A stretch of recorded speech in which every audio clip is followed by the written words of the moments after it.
Okay, here's one on blended families. As a newly married blended family, we've been focusing all of our time and attention on making a great step family.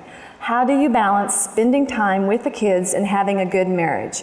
We didn't get the time alone at the beginning like many couples do. My dad was one of 10 children. My dad's mother married and had 2 children. Her husband died. My dad's father got married, had 2 children. His wife died. They got married and had 6 children, and my dad was the oldest of the 6.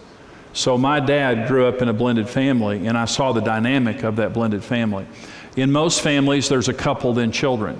But in a blended family, there's children and a couple. And what they're saying here is we didn't get a lot of that alone time that most people have because our children came into the marriage. Here's what you have to realize. A family builds around a marriage, and a marriage is first. A marriage has to be a priority. And sometimes there's a conflict in a blended family because it's like, well, I've known you for a year, I've known them all their lives. And you're maybe my wife or my husband, these are my blood relatives the rest of my life. And there's this kind of a priority conflict that takes place.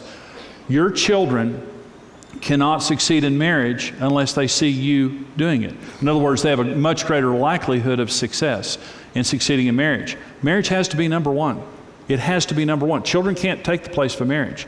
And strong families build around strong marriages. And so you have to prioritize your relationship and teach your children to respect your marriage. Your children deserve a lot of good quality and quantity time. But on your list of priorities, it's God, marriage, children, in that order for several reasons. Again, that's the way God created it. For this cause a man shall leave his father and mother and cleave unto his wife. Marriage, it has to be more important than your blood kin. In other words, you leave your mother and father for the sake of marriage. So number one, marriage only works if it's first. It can't be compromised even with the blended family situation. The other thing is this, children are a temporary assignment.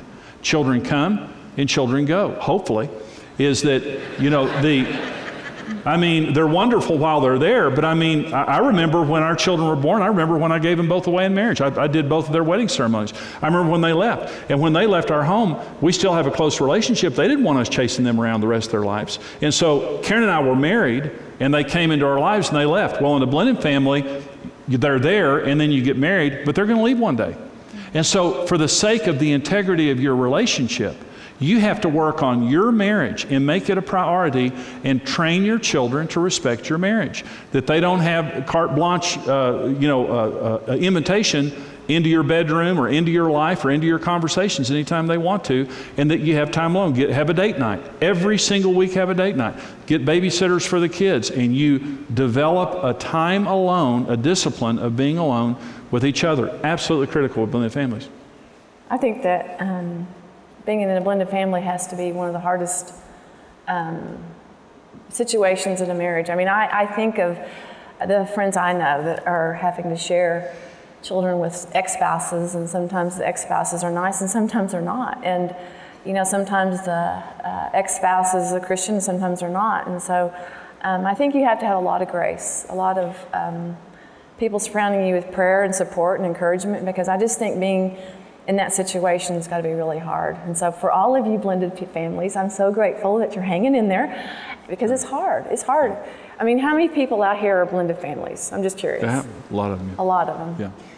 And so you're identifying. I just know from my friends, it's got to be really, really hard. So I'm very proud of y'all, and so thanks for hanging in there. And there are some phenomenal blended families. Mm-hmm. Some of the most terrific families we have ever seen are blended family relationships. And so it is worth it. There are special challenges, but it is worth it. We have another question, I think. Yes. How do you treat stepchildren and biological children equally? We want to live in harmony as much as possible, and I'm naturally protective of my kids because they've been through so much. But I want them to respect my new spouse as well. In every family, my brother Randy and I know that my parents love Mike best. And, I tell people I have 2 older brothers, Damien and Lucifer.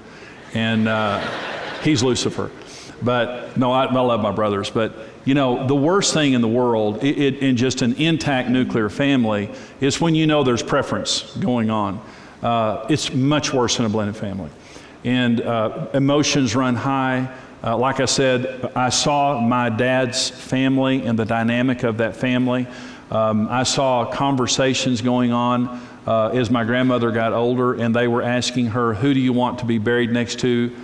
You know, our mother, or, you know, this, or your husband over here. And they were playing my grandmother to find out, you know, all these kind of things like that. And she was torn in between. And so just the issue of equity. Who do you love most? Who are you going to prefer most? And here's the issue. In a blended family, you have to be hypersensitive to the issue of fairness and equity. And here's how it happens. Every decision you make together. And that's what ensures equity. And by the way, there are laws of marriage. The first law is the law of priority. For this cause a man shall leave his father and mother. The second law is the law of pursuit, and shall cleave unto his wife. The word cleaves means energy. Marriage is work. It only works when you work at it. So marriage is work. The third law is the law of possession. They two shall become one. And the law of possession means everything I have belongs to you now. You cannot become one if it's my bank account, my car, my time, and my children.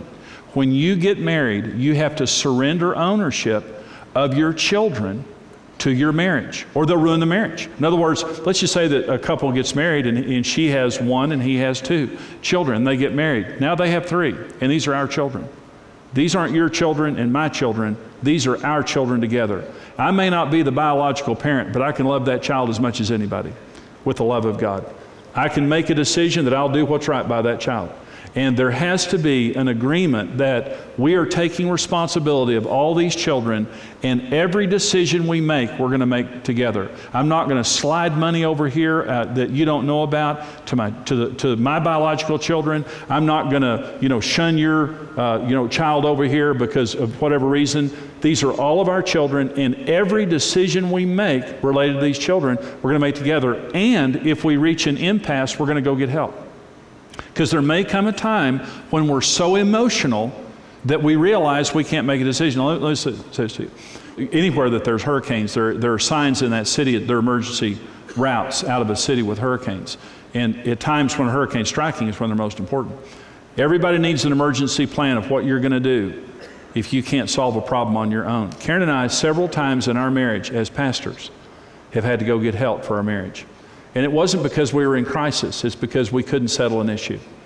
And one of the times that we had to go do this, we just couldn't settle. We weren't fighting, we weren't on the brink of divorce or anything like that. We just couldn't settle an issue. And we had something between, and we weren't objective. I was not objective. And we went and got help for it. And we sit down in front of this counselor, and we said, whatever you say to us, that's what we're going to do. And we went in and submitted the issue, and this counselor listened to us, and they turned and they said, Jimmy, you're wrong. You're of the devil. But they just looked at me and said, Jimmy, you're wrong. And it's like, well, that means she's right. But I said, okay. And they said, this is what we think. Well, let me say this. We've done that several times. I'm not going to say it saved our marriage because we weren't going to divorce over the issue, but it saved our intimacy and goodwill, because there are times that you just have to do that. So here I'm saying, in blended families, the emotions can run very, very high. Do not let your emotions become the truth to you. They may be your truth, but they may not be the truth. And every family needs an emergency plan. I'm asking you this question. I'm asking you to consider this and answer this. Where would you go if you reached an impasse in your relationship? With pastor, church, with most wonderful local churches, the hope of the world, and your pastors and churches are really the first line that you need to go to. But where would you go? Do you know a counselor? Do you know someone that you trust? Because in every marriage, I believe in the life of every marriage there are going to be issues. But in blended families, those issues can be even more emotional. So if you can't make all your decisions together, don't let your children divide you and work you against each other. And if you can't solve a problem, go outside to get help. Thank you for joining us. Become a rock-solid partner today and equip yourself with the tools you need for a successful marriage. $14, $28, or $56 per month. Choose the partnership level that's right for you. Become a rock-solid partner today.